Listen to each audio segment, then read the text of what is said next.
Bakaletz. Locally grown in Appalachia, Morgan Bakaletz is an artist that graduated from East Tennessee State University with a Bachelor of Fine Arts in Studio Art. Bakaletz's work has been exhibited in several shows throughout the region. She completed a 3-month residency in the printmaking at East Tennessee State University in the spring of 2023 and is currently pursuing a Master of Fine Arts at the University of Illinois Urbana-Champaign. Bakaletz's research focuses on the botanical study of fictional plants, the meticulous examination of imaginary animals, and visionary landscapes that all stem from a deep connection with nature and a journey of self-understanding. Her work reflects her personal experiences as a masculine-presenting queer woman, navigating the complexities of solitude, humor, grief, and heartache. You may find her in the woods. Jane Broderick. Jane Tingle Broderick identified as an artist early on, creating and constructing with a variety of materials to satisfy all sorts of expressive interests. During middle and high school years, she attended an after-school art program in Long Island, where she also assisted with the classes for young children. She attended Philadelphia College of Art as a freshman and transferred to Pratt Institute, where she received a BFA in printmaking. A deep desire to experience more of nature led Broderick and her husband to Western Massachusetts, where she exhibited widely from 1980 through 2003. In Massachusetts, she also wrote an art column for a local paper. During this time, she became a finalist, 1981, and then recipient, 1982, of the Massachusetts State Artist Fellowships. Also, during the late 90s, she embarked on a career path to become an early childhood development and education professional, a field with great potential to bring opportunities for creativity to many people who may otherwise lack these experiences. In this role as a professor, Broderick came to East Tennessee State University to teach in the early childhood program, where a key focus centers on guiding early childhood teachers to understand the ways that expressive arts materials can guide children's communication and inquiry. Oil painting, watercolor, pastel, and charcoal captured her focus for many years. The work she facilitates in the field of early childhood development has inspired her current work with mixed media. Kehs Bledsoe. Kehs Bledsoe is an artist creating ceramics out of a small studio space in her home nestled between the Blue Ridge Mountains and the Nolichucky River in Jonesborough, Tennessee. Kehs, an East Tennessee native, is an alumnus of the ETSU Art Department, where she studied ceramics with Professor Don Davis. While she does not consider herself a traditional potter, she creates using the traditional techniques of her craft. Utilizing her skills on both the potter's wheel and hand-building techniques, she aspires to make quirky, fun, and unique work. Recently, she's been exploring the process of slip casting to add elements of nostalgia in her work. It is her ultimate goal to make work that can find a place in the modern world while also bringing a sense of humor and some strangeness into the world of pottery. Joyce Ciccarello. Joyce is retired along with her husband and lives in the Kingsport area. After retirement, she increased her art interests. Today, she enjoys focusing her work on glass and mosaic creations. Her inspiration in stained glass and other glass work came to her at a young age. As a child, she lived in a craft home with a stained glass window over the door. She wondered and researched how it was made. Over the last 6 months since moving to the Tri-Cities area, she and her husband have increased their art activity locally, becoming members of Impressions Art Gallery and Blue Ridge Artisans groups. Benjamin Conley. Benjamin Conley is an artist and educator currently living in Northeast Tennessee. The natural landscape acts as a consistent source of influence within his work. Presently, his practice revolves around the connections and relationships of humans and animals. The narratives of the work display imagery that directly repurposes the visual language of ecology, embodiment, and the natural world. Katie Davidson. Katie Davidson lives in Jonesborough, Tennessee with her husband and 2 sons. She began her own journey into the world of making art in Redding, California, where she grew up and has recently moved from. Having volunteered in one of her son's classes as an art docent, she began to teach the basics of making art and art history. After a year of volunteering, she was hired as the art teacher for one of the local school district's homeschool programs. After 5 years of teaching K through 8th grade art, she realized that she had a passion for art education and wanted to teach at the university level. In the fall of 2020, Katie went back to school and took her first drawing class at the local community college, and life changed. She discovered something within her that she didn't know existed, the ability to and the true joy of creating art. Now Katie is an art student at East Tennessee State University, where she has now become a multidisciplinary artist who's training and continuing to grow in drawing, painting, and sculpture. Travis Graves. Travis Graves grew up in the town of Sioux City, Iowa, on the Missouri River. Western Iowa is a place of soft rolling hills and endless fields of corn and soybeans. Graves attended Iowa State University, where he received his Bachelor of Fine Arts in drawing, painting, and printmaking. He received his Master of Fine Arts from the University of Wisconsin-Madison, where his primary focus of study was sculpture. Before moving to Tennessee, Graves lived in Milwaukee, Wisconsin, and taught at the Milwaukee Institute of Art and Design. Graves moved to the Tri-Cities area in 2005 and is a professor of art at East Tennessee State University. Matthew Hardman. Matthew Hardman of Nothing Suspicious Artworks persists as an eclectic artist who specializes in watercolor, acrylic, pastels, carbon, video, performance art, and spray paint and body art. His vibrant and surreal creations often feature themes of dreams, robots, magic, aliens, and surrealism. He enjoys not only creating a painting, but creating interesting canvas on which to showcase his imagery. Originally from West Virginia, he now resides in the Great Smoky Mountains and features many of his works online at nothingsus.com. Karen Hitchcock.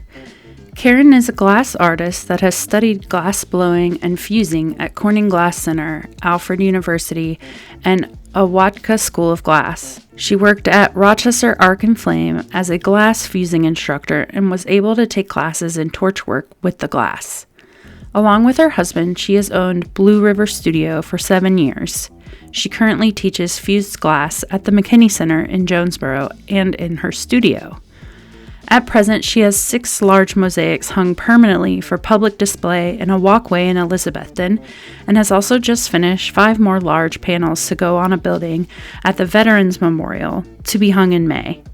Her studio recently had a gallery show at Nelson's Fine Art and Framing in Johnson City and at the McKinney Center. A lot of inspiration for her work comes from nature while enjoying hiking, kayaking, and fishing while taking lots of pictures along the way. When teaching, she enjoys it when a student breaks their first piece of glass and the surprise on their faces. It is a pleasure seeing people enjoy my work and talking with them about it. Dana Kehs. Dana is a 4th-generation fiber artist, clothing, quilts, etc., and with the subsequent passing of each generation, Amand buttons would be handed down. Though other family heirlooms moved on, the button collection survived. Last year, after a lengthy illness, Dana was diagnosed with cystic bullous lung disease, very rare and incurable. It's odd what passes through one's mind when faced with mortality. Depressed and in pain, all she could focus on were those buttons hidden away in the attic. By this time, the collection was quite extensive. She felt compelled to make use of those buttons in any other way than they're intended and began feverishly creating art. The memories flooded her as she lovingly placed each one. While she worked, she shared stories with her grandchildren. Parents, grandparents, great-grandparents came alive again at the button table. She found a deeper connection with the bygone eras, and slowly her depression lifted, her mind cleared, and a returning joy bubbled up inside. Most of her creations are not for sale. She keeps them close, a testament of the life she lived. She declares, "I am not done yet," as she continues to create her magical world of today with fragments of yesterday. Susan Lachman. Susan Lachman is a working artist in education. For decades, she has engaged youth and adults in creative projects utilizing the arts to create and stimulate interests, education, and self-regulation in a range of both formal and informal settings. With formal training in vocal performance, she has presented programs of folk, classical, and popular song while accompanying herself on guitar and lap dulcimer. Not one to limit artistic exploration, Susan also engages in culinary arts, visual arts, and media arts. John McKitrick. John McKitrick is a retired U.S. Army veteran living in the Kingsport area. After retirement, he increased his art interests while assisting veterans with art as therapy support. His increased interest in art assisted him with aftercare for PTSD treatment, art as therapy.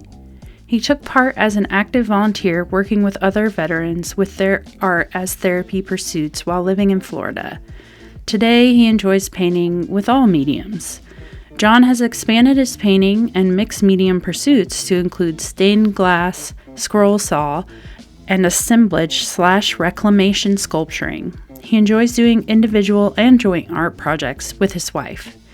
Future goals include becoming an active member of the gallery as a participant in gallery display and voluntary service work. At some point, after further outreach into the area, I would like to determine the need or potential for veterans to be introduced to and conduct art as therapy classes. Another pursuit would be to expand existing art techniques by participating in gallery art instruction. Carolyn McLaney. Carolyn McLaney is a Bluff City, Tennessee resident. She's a self-taught artist working mostly in acrylics. McLaney's desire to be an artist began in second grade, but it was not until her retirement that she was able to devote herself full-time to her artistic dream. A large part of McLaney's work is done with palette knives and in thick layers. She characterizes these works as her slap happily paintings. Her inspiration comes from several sources, such as color combination that she sees in her landscapes. She doesn't start painting with a detailed plan, rather she paints by instinct, where her brush leads her. McLaney's subjects range from elements of nature, such as birds and flowers, to Persian cityscapes. She not only creates 2D paintings, but she also paints on boxes and other 3D objects. McLaney's goal as an artist is to inspire an emotional connection between the viewer and her work. When someone purchases one of her pieces and they say it makes them happy or that it touches their heart, she feels that she has accomplished her goal as an artist. Her work can be viewed on Facebook and on Instagram at c.mclaney.art. Michelle O'Patick Ollis. Following a 17-year career as an art educator, Michelle O'Patick Ollis now works as a full-time artist in her home studio in Unicoi, Tennessee. She enjoys creating mixed media work that utilizes treasures found in her parents' old basement.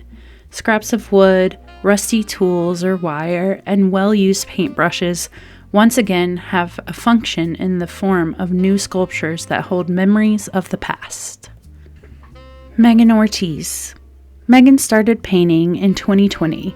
She enjoys acrylic paints on wood. She's a self-taught artist with a background in tattooing.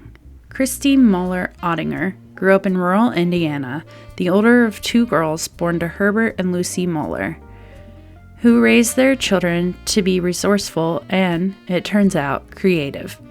If they wanted something, they were encouraged to make it themselves.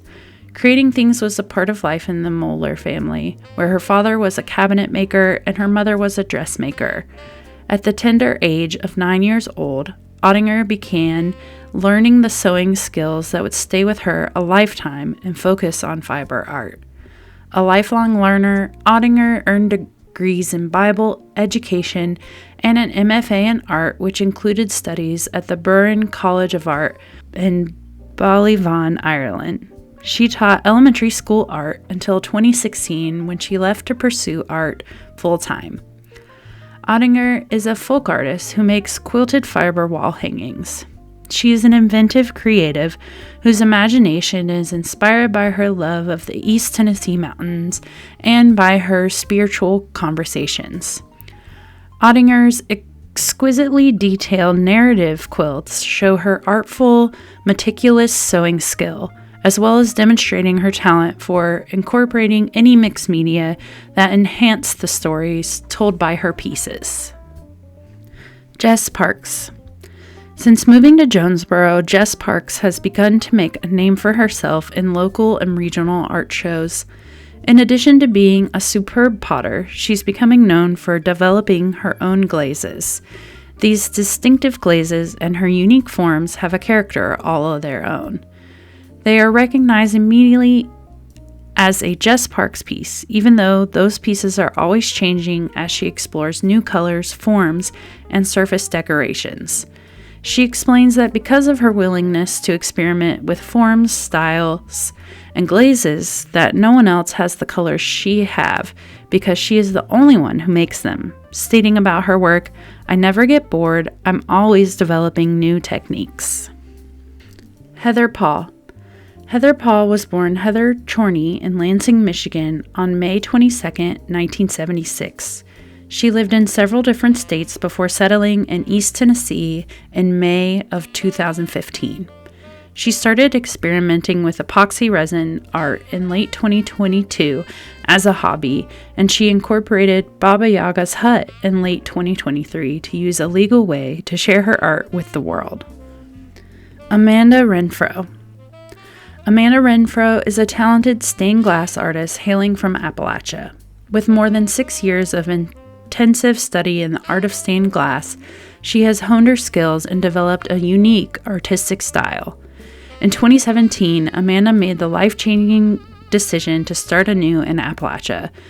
Through a stroke of fate, she found herself enrolling in the original stained glass class in Abingdon, Virginia. It was at that moment she realized her true calling as a stained glass artist, although she had yet to uncover the path to her newfound passion. Serendipity struck again when Amanda crossed paths with Steve Cook, a pivotal figure who would forever shape her artistic journey.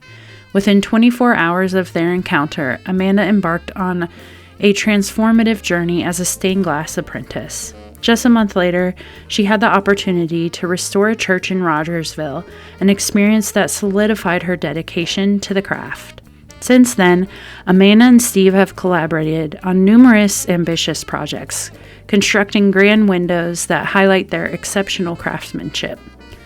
Through their dynamic partnership, they have become known for their conventional and unconventional art, using stained glass as well as incorporating other traditional techniques. Amanda Renfro's artistic journey is a testament to the power of following one's passions and embracing the unexpected twists that life presents. Her work reflects a harmonious blend of skill, creativity, and an unwavering commitment to the art of stained glass. As she continues to push boundaries and create breathtaking masterpieces, Amanda's reputation as an accomplished stained glass artist continues to grow. Dan Skalicky. Dan Skalicky has a Bachelor of Fine Arts in printmaking with a minor in graphic arts. He is influenced by wildlife artists, surrealists, and fantasy art. Dan specializes in acrylics using various effects and techniques, including airbrush. His current projects are pet portraits, landscape commissions, and personal work. He was born and raised in Minnesota and has lived in Jonesborough, Tennessee for the past 4 years. Paige Smiley. Paige Smiley is a ceramic artist based in Jonesborough, Tennessee. She received a BFA in ceramics and sculpture from Union University in 2017 and teaches high school art. Paige focuses on creating traditional forms while incorporating non-traditional design methods. Rebecca Tolley. Rebecca Tolley earned her BS in studio art from ETSU in the mid-1900s, where she studied weaving, ceramics, paintings, sculpture, and jewelry and metalsmithing. In her day job, she supports learning and research as an academic librarian at ETSU. She was in the South Arts Emerging Traditional Artist Program 2024 cohort for her quilt making. Their funding let her advance her understanding of quilt making with Mary Ann and China Petaway of G's Bend Quilts. She teaches and learns improv quilt making at Shakti in the Mountains. As a part of her Tennessee Arts Commission Folklife Institute participation, she's facilitating a community quilt block project, Stitching Through Storms, Quilts of Resilience and Recovery, culminating in community quilts memorializing the impact of Hurricane Helene on Northeast Tennessee communities. Katie Walser. Katie Walser was born in Nashville, Tennessee, grew up in Johnson City, Tennessee, attended University of Tennessee, Knoxville, and is proud to be a fifth-generation Tennessean. Katie began experimenting in visual arts as a teenager using her grandmother's oil paint and supplies. Though Katie enjoyed painting, and especially the time spent with her grandmother, she did not pursue art through classes and training, but instead went to college to study engineering. After college graduation, Katie moved to Atlanta, where she enjoyed a 15-year career in product development and manufacturing. Once she got a new job title of mom, she left her full-time career and moved home to Johnson City to become a stay-at-home mom. With that decision came a newfound freedom from the hectic business world, and Katie decided to reach back to her artistic roots and try her hand at acrylic painting as a form of therapy and relaxation. Though she has never taken formal painting or drawing classes, she is thrilled to create custom works for clients and has had the honor of participating in various art shows and events throughout the Tri-Cities. She especially enjoys drawing and painting local Tennessee scenery. The natural beauty of Johnson City and the surrounding areas provide daily inspiration, and Katie is grateful to live and be part of such a wonderful and vibrant community.